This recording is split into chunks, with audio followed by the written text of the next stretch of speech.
I'm not vomiting yet. But chemo is rough. Sorry, honey. Patty Virgilio is like many cancer patients, fighting with all she's got. Just like heaves. To get through harsh cancer treatment. Number 9. 60 rounds of this chemo just to stay alive.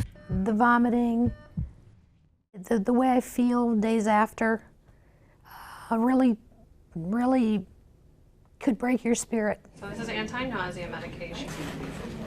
So could having 3 types of cancers. First, breast, then pancreatic, and finally, thyroid. The pancreatic continues to be my irritant. Okay. Faced with brutal rounds of chemotherapy again, Wasn't as much this time. Patty planned a bucket list trip. I have been bothering my sister for about 20 or 25 years. To drive the 2,451 miles of Route 66 through the heartland of America. Why? We have history right here that, nobody gets to see or hear about.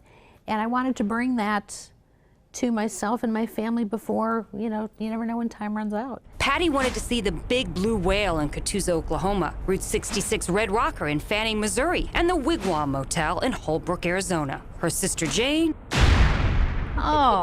did not. Hot. Riding in a car for a week. Can you get it? But when the pancreatic cancer reached Patty's neck, My sister finally said, we're doing it. And it was like the best day of my life. Here's a video. Patty strategically put together a team. Jean Guruchari, Turn left. Trudy Diamont, Julie Rothfeld, and Patty Tibbetts. And my sister Jane, we didn't know what she was going to do, so we had her do apparel. For 8 days, the 60 Sistahs, as they called themselves, drove 300 miles a day, and with each mile, new signs of hope.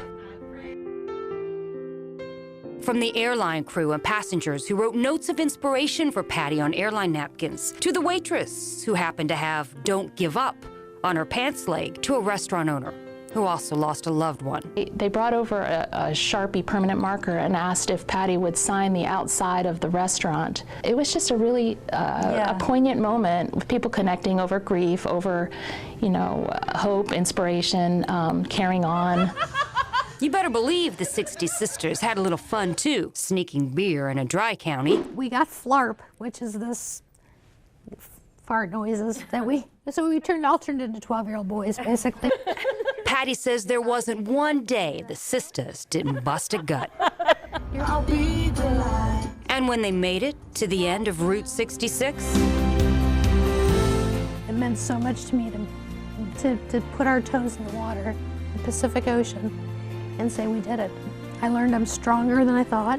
and still to this day, Patty Virgilio is defying the medical odds. Why? There was not a day that we didn't laugh. And I think that Team Patty! was probably the best medicine for me.